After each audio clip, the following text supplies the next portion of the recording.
What we saw here was pure negligence from many avenues. There were so many opportunities for that girl to be saved. That video is just unbelievable.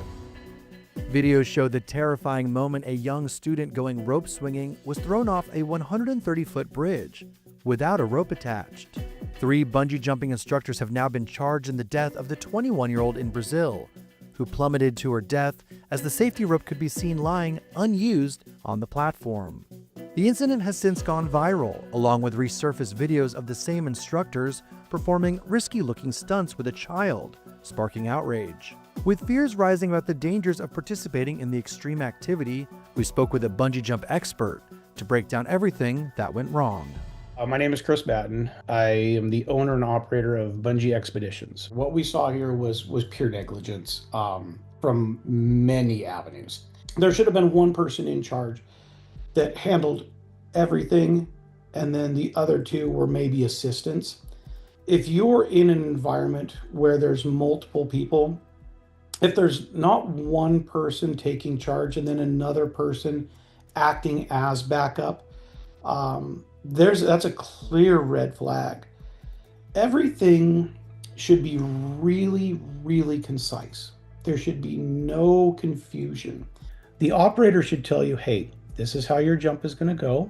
This is what to expect. This is what you're going to do when it is all done. And this is how you're going to jump.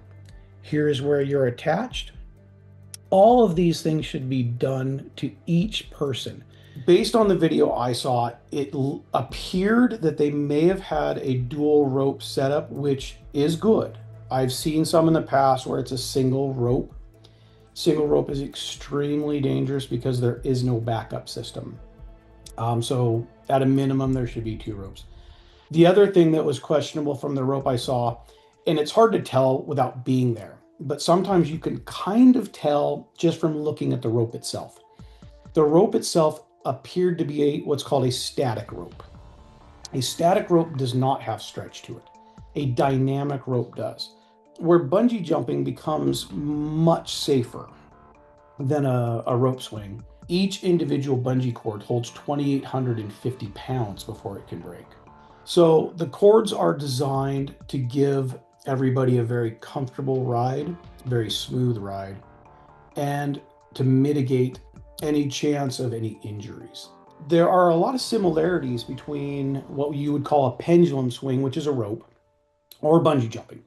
The differences are that bungee jumping, you're not relying so much on, a pendulum access for your swing.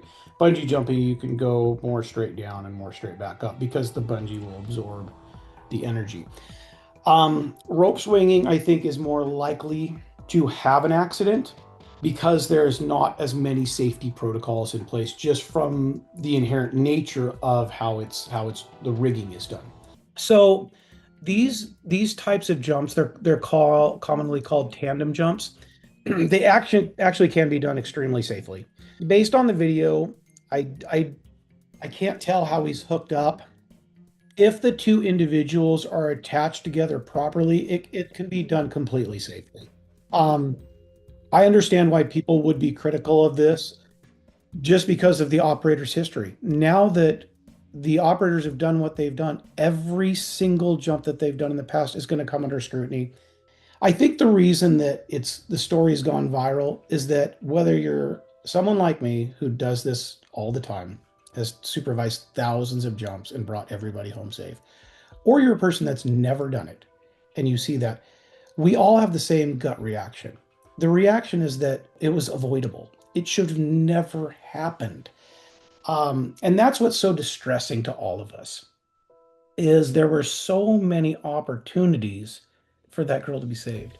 The last thing I think I could leave anyone with is, if you are out on an operation and you don't feel safe, you're always going to be scared. It's a scary environment. That's why you're there. People seek danger. It's something that's bred into us. We want it. But if the fear comes to doubt, you do not trust those people, there are red flags. it's okay to walk away. Just, you know, there's someone else out there that can give you the experience that you want, and seek them out.